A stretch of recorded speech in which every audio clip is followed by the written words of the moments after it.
우리 다 같이 사도신경으로 신앙 고백하겠습니다.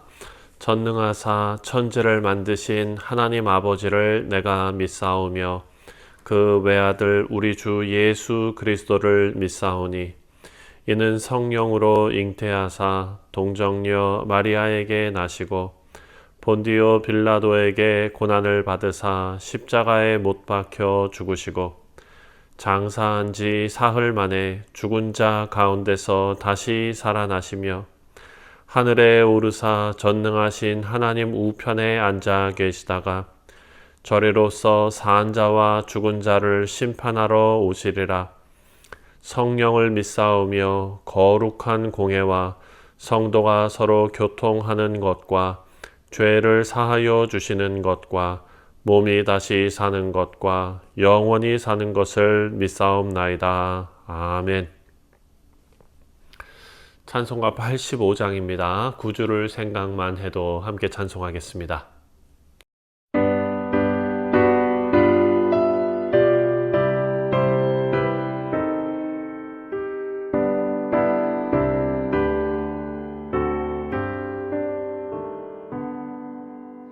구주를 생각만 해도 이렇게 족하듯 주 얼굴 배울 때야 얼마나 좋으랴. 만민의 구주 귀하신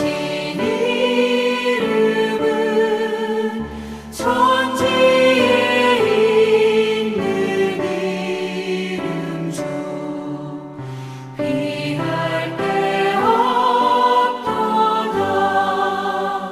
참 회개하는 자에게 소망이 되시고 구하고 찾는 자에게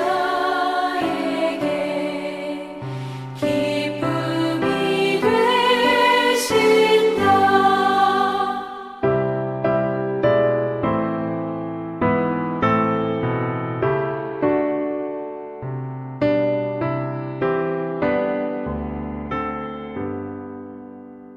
예수의 넓은 사랑을 어찌다 말하랴. 주 사랑 받은 사람만 그 사랑 알도다.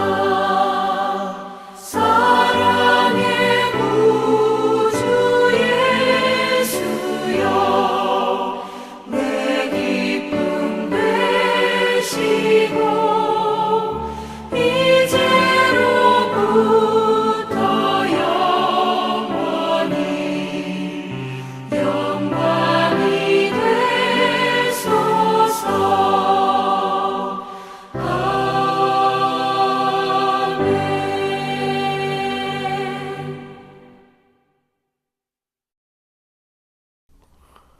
오늘 우리가 함께 묵상할 하나님의 말씀은 누가복음 3장 15절부터 38절까지 말씀입니다. 백성들이 바라고 기다림으로 모든 사람들이 요한을 혹 그리스도신가 심중에 생각하니 요한이 모든 사람에게 대답하여 이르되 나는 물로 너희에게 세례를 베풀거니와 나보다 능력이 많으신 이가 오시나니 나는 그의 신발끈을 풀기도 감당하지 못하겠노라. 그는 성령과 불로 너희에게 세례를 베푸실 것이요 손에 키를 들고 자기의 타작마당을 정하게 하사 알곡은 모아 곶간에 들이고 쭉정이는 꺼지지 않는 불에 태우시리라. 또 그 밖에 여러 가지로 권하여 백성에게 좋은 소식을 전하였으나 분봉왕 헤롯은 그의 동생의 아내 헤로디아의 일과 또 자기가 행한 모든 악한 일로 말미암아 요한에게 책망을 받고 그 위에 한 가지 악을 더하여 요한을 옥에 가두니라. 백성이 다 세례를 받을새 예수도 세례를 받으시고 기도하실 때 하늘이 열리며 성령이 비둘기 같은 형체로 그의 위에 강림하시더니 하늘로부터 소리가 나기를 너는 내 사랑하는 아들이라 내가 너를 기뻐하노라. 예수께서 가르치심을 시작하실 때에 30세쯤 되시니라.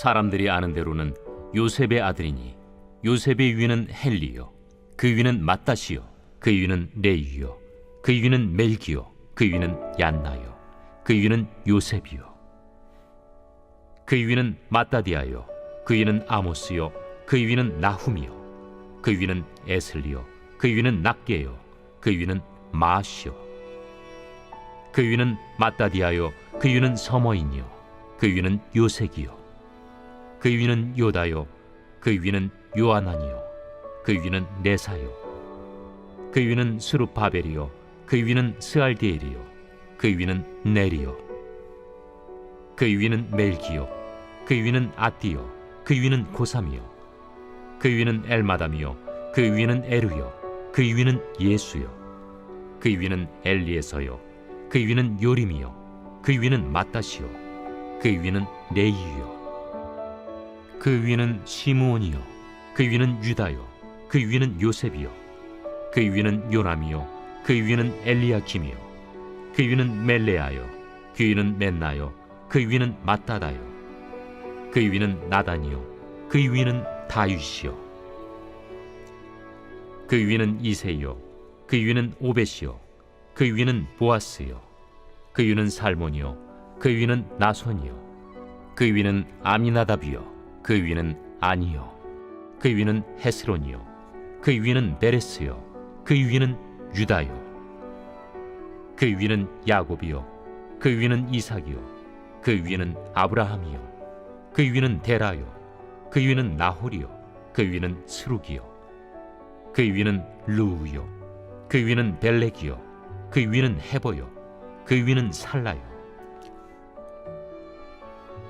그 위는 가이난이요 그 위는 아박사시요 그 위는 셈이요 그 위는 노아요 그 위는 레멕이요 그 위는 무드셀라요 그 위는 에녹이요 그 위는 야렛이요 그 위는 마할랄렐이요 그 위는 가이난이요 그 위는 에노스요 그 위는 셋이요 그 위는 아담이요 그 위는 하나님이시니라. 할렐루야. 우리 사랑하는 성도님들, 정말 일주일이 너무나 빨리 가는 것 같습니다. 오늘이 벌써 토요일입니다. 한 주를 마무리하고 또 이 마지막 날 하나님께서 우리에게 주시는 말씀이 너무나 귀한 말씀입니다. 예수님의 세례와 그리고 족보가 나오는 그런 말씀인데요. 오늘 본문은 세례 요한이 예수님을 메시아로 증언하는 장면, 그리고 예수님의 족보를 기록하는 부분이 오늘 본문의 내용입니다. 자, 이스라엘 백성들은 오랫동안 메시아를 기다려왔습니다. 그 당시 우리가 잘 아는 대로 유대 사회는 로마의 억압 아래에 있었지요. 그래서 민족적인 해방을 메시아를 통해서 하나님께서 이루실 것이다 라는 그런 구원자를 간절히 기다리는 그런 마음들이 있었습니다. 이런 상황 속에서 세례 요한이 광야에서 회개를 촉구하는 아주 강력한 메시지를 전합니다. 그러자 많은 사람들이 세례 요한을 메시아로 오해하기 시작했습니다. 하지만 세례 요한은 자신의 역할이 예수님을 소개하는 것이다 라는 것을 분명히 하면서 참된 메시아가 누구인지 세례 요한이 증언합니다. 그리고 오늘 본문 후반부에 가서는 누가가 예수님의 족보를 기록하면서 예수님이 누구이신지 분명하게 설명하고 있습니다. 자, 오늘 이 말씀 통해서 우리는 참된 메시아로 오신 예수님을 우리가 더욱더 깊이 알고 또 하나님께서 우리에게 베푸신 구원의 은혜를 함께 생각해 보도록 하겠습니다. 먼저 15절 말씀입니다. 15절에 백성들이 바라고 기다림으로 모든 사람들이 요한을 혹 그리스도신가 심중히 생각하니. 자, 세례 요한의 어떤 강력한 설교와 그리고 회개를 촉구하는 메시지와 그리고 세례를 베푸는 모습을 보면서 많은 유대인들이 요한을 메시아로 생각하기 시작했습니다. 이것은 세례 요한의 사역이 강력했다라는 것도 있겠지만 그때 시대적인 상황이 그랬다라는 것도 우리가 생각할 수 있습니다. 그만큼 유대 백성들이 메시아를 간절히 기다리고 있었다라는 것을 간접적으로 보여주는 것입니다. 하지만 요한은 자신이 메시아가 아니라 참된 메시아가 올 것이고 자신은 그 길을 예비하는 사람이다 라는 것을 말합니다. 16절입니다. 요한이 모든 사람에게 대답하여 이르되 나는 물로 너희에게 세례를 베풀거니와 나보다 능력이 많으신 이가 오시나니 나는 그의 신발끈을 풀기도 감당하지 못하겠노라. 그는 성령과 불로 너희에게 세례를 베풀 것이요.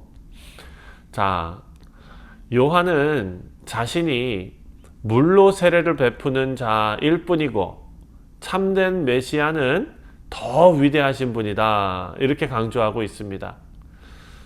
당시의 종들은 자신의 주인의 신발을 벗기는 일을 했지요. 요한은 자신이 그리스도 예수님의 신발끈을 풀 자격조차 없다. 그러니까 예수님의 종이 될 자격조차 없다라고 표현하는 것입니다. 이것은 예수님의 어떤 신적인 권위와 위대함을 드러내는 그런 말씀인 것입니다. 이제 또 16절의 후반부에 보면은 성령과 불로 세례를 베푸실 것이다 라고 표현하는데요. 예수님께서는 세례를 베푸실 때 성령과 불로 베푸시는 세례를 베푸신다 라고 말합니다. 이것은 성령을 통해서 우리의 삶이 변화되고 하나님의 거룩한 백성이 되는 것을 의미하는 거지요. 그래서 불로 세례를 준다는 것은 하나님의 심판과 그리고 정결하게 하심을 의미하는 내용입니다. 이어서 17절을 보면 손에 키를 들고 자기의 타작 마당을 정하게 하사 알곡은 모아 곳간에 들이고 쭉정이는 꺼지지 않는 불에 태우시리라. 참된 메시아는 종교적인 지도자로 오시는 것이 아니라 하나님의 공의로운 심판을 행하시는 분으로 오신다라는 것을 알려줍니다. 예수님께서는 알곡과 쭉정이를 구별하시고 구분하시고 회개하지 않는 자들에게 심판을 선언하신다라고 말합니다.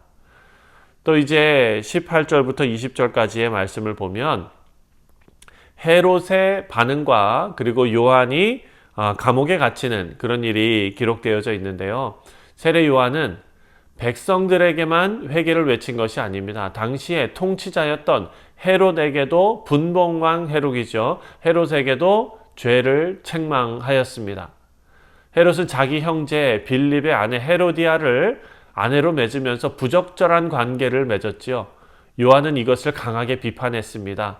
그래서 헤롯은 요한을 감옥에 가두고 이후에 요한은 목이 참수되는 그런 일을 겪게 됩니다. 사랑하는 성도님들, 우리는 참된 메시아를 바르게 알고 예수님의 뜻을 따라야 한다라는 것을 말씀을 통해서 깨닫게 됩니다. 예수님은 인간 지도자로서 오신 것이 아니라 성령과 불로 세례를 주시는 하나님의 아들이시다라는 것을 말씀이 증거하고 있습니다. 우리는 예수님을 올바로 믿고 따르고 또 예수님의 심판과 은혜를 바르게 이해해야 할 것입니다. 자, 이제 예수님의 세례와 하나님의 인치심에 대한 그런 내용이 21절과 22절에 나오는데요. 먼저 21절을 보면 백성이 다 세례를 받을새 예수도 세례를 받으시고 기도하실 때에 하늘이 열리며 예수님께서 세례를 받으셨습니다. 예수님께서 세례를 받으신 이유가 무엇일까? 예수님은 죄가 없으셨지만 모든 사람과 동일하게 세례를 받으십니다. 이것은 죄인을 대신하여 인간의 자리에 서신 메시아 예수님의 겸손을 보여주고 있는 것입니다. 또한 우리의 모든 죄를 대신 지고 참된 순종을 이루시려는 예수님의 의도가 나타나 있는 것입니다. 그리고 기도하실 때 하늘이 열렸다라고 말합니다. 22절에 보면 이어서 성령이 비둘기 같은 형체로 그의 위에 강림하시더니 하늘로부터 소리가 나기를 너는 내 사랑하는 아들이라 내가 너를 기뻐하노라 하시니라. 예수님께서 세례 받으실 때 성령께서 비둘기 같은 모습으로 임하셨습니다. 예수님께서 성령 충만하시며 예수님의 사역이 성령 하나님의 능력으로 이루어지는 것임을 증거하고 있는 것입니다. 너는 내 사랑하는 아들이라 내가 너를 기뻐하노라. 하나님께서 예수님이 참된 메시아이심을 직접 선언하시는 장면입니다. 예수님은 하나님의 아들이시고 예수님의 사역은 하나님의 뜻에 따른 것임을 확증받았습니다. 사랑하는 성도님들, 예수님은 하나님의 아들이시고 예수님의 사역은 성령의 능력으로 이루어집니다. 우리는 예수님의 권위를 인정하고 예수님이 주시는 성령의 충만함을 받아야 할 것입니다. 이제 23절부터 마지막 38절까지는 예수님의 족보가 쭉 나옵니다. 족보를 통해서 예수님의 정체성을 드러내는 것입니다. 누가는 예수님의 족보를 아담까지 거슬러 올라가면서 기록합니다. 이것은 예수님이 유대인의 메시아가 아니라 모든 인류의 구원자이심을 강조하는 것입니다.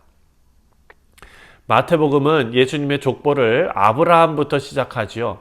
그리고 다윗을 거쳐서 예수님까지 기록하는데 누가는 아담까지 거슬러 올라가서 예수님이 모든 인류를 위한 메시아이심, 구원자이심을 강조하고 있습니다. 그래서 우리가 나중에 차차 또 묵상하겠지만 예수님은 제2의 아담, 두 번째 아담, 영어로는 또 마지막 아담으로 오셔서 인류의 죄를 구원하시는 분이시다라는 것을 누가는 지금 우리에게 설명하고 있는 것입니다. 예수님은 유대인의 왕, 그것이 아니라 모든 민족과 열방을 위한 구세주이십니다. 우리는 예수님 안에서 그래서 참된 생명을 얻을 수 있게 된 것입니다. 사랑하는 성도님들, 말씀을 맺습니다.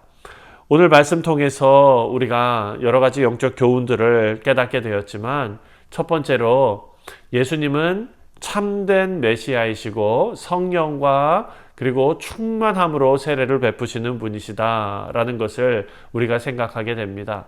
또한 예수님은 하나님의 아들이시고 예수님의 사역은 성령 하나님의 능력으로 이루어졌다. 그리고 마지막으로 예수님은 모든 인류의 구원자이시다. 이 세 가지를 우리가 기억하면서 오늘 하루도 예수님을 더욱더 깊이 신뢰하시고 예수님 뜻 따라 살아가는 우리 뉴욕 성실장로교회 모든 성도님들 되시기를 주님의 이름으로 축원드립니다. 기도하겠습니다. 하나님 아버지 감사합니다. 예수 그리스도가 모든 인류의 죄를 다 구속하신 메시아 예수 그리스도 우리의 주님이심을 우리가 다시 한번 이 아침에 우리의 입술로 고백합니다. 하나님 아버지 성령 충만한 자로서 예수님께서도 그 사역을 성령 충만함으로 하셨던 것처럼 우리도 오늘 하루를 성령 충만함으로 잘 살아낼 수 있도록 주님 인도하여 주옵소서. 우리 성도들과 함께하여 주실 주님을 찬송하오며 주 예수 그리스도의 이름으로 기도하옵나이다. 아멘. 하늘에 계신 우리 아버지여, 이름이 거룩히 여김을 받으시오며 나라가 임하시오며 뜻이 하늘에서 이루어진 것 같이 땅에서도 이루어지이다. 오늘 우리에게 일용할 양식을 주시옵고 우리가 우리에게 죄 지은 자를 사하여 준 것 같이 우리 죄를 사하여 주시옵고 우리를 시험에 들게 하지 마시옵고 다만 악에서 구하시옵소서. 나라와 권세와 영광이 아버지께 영원히 있사옵나이다. 아멘. 네, 사랑하는 성도님들, 오늘 토요일은 우리 교회 공동체를 위해서 기도하는 날입니다. 내일 있을 주일 예배를 위해서 함께 기도해 주시고 또 우리 성도님들 하나님께서 강건한 건강과 그리고 또 정서적인 건강과 영적인 건강 하나님 책임져 주시고 우리가 신령과 진정으로 하나님 예배드리는 일에 힘쓸 수 있도록 우리가 함께 교회를 위해서 우리 공동체를 위해서 함께 기도하도록 하겠습니다. 다 같이 기도합니다.